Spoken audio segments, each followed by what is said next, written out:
Юлия Белорукова появится в Коми не раньше 20 марта. Завтра она приглашена на торжественный прием в честь олимпийцев в Кремль, а затем вылетает на этап Кубка мира в Финские Лахти. Об этом она рассказала сразу после прилета в Россию. Ранее появлялась информация о том, что уже завтра днем дважды бронзовую медалистку в эстафете и спринте встретят в Сыктывкаре многочисленные болельщики. Отметим, сосногорская лыжница прибыла в московский аэропорт Шереметьево накануне вечером. Вместе с ней спецбортом из Южной Кореи летели представители команд сборных по хоккею, фигурному катанию, бобслею, фристайлу и лыжным гонкам. Наши коллеги из издания чемпионат.ком сумели взять с нее блиц-интервью.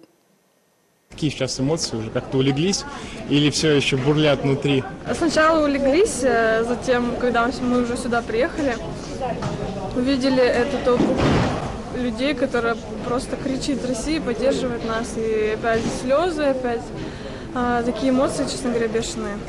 Но спасибо большое болельщикам, это нереальная энергетика. Эти 3 недели – это лучшие 3 недели вашей жизни? Да, было круто на самом деле. Может быть, не лучше, как бы прям 3 недели, но это очень крутое время, очень огромный опыт. И я благодарна, что как бы я была там, что я поехала, даже не раздумывая, и что так все получилось. Следующая Олимпиада в планах? Конечно. И в завершении, что можете болельщикам сказать?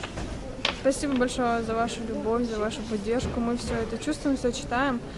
Еще раз повторю, что это нереальная энергетика, и вы не представляете, как сильно мотивирует нас ваша поддержка. Спасибо большое. Напомним, в результате Олимпиады сосногорской лыжнице присвоено почетное звание «Заслуженный мастер спорта России». Приказ об этом подписал министр спорта Павел Колобков. В адресованной поздравительной телеграмме руководитель федерального ведомства отметил высокий уровень подготовки Белоруковой, а также пожелал ей дополнительных сил, которые бы стали импульсом к новым достижениям.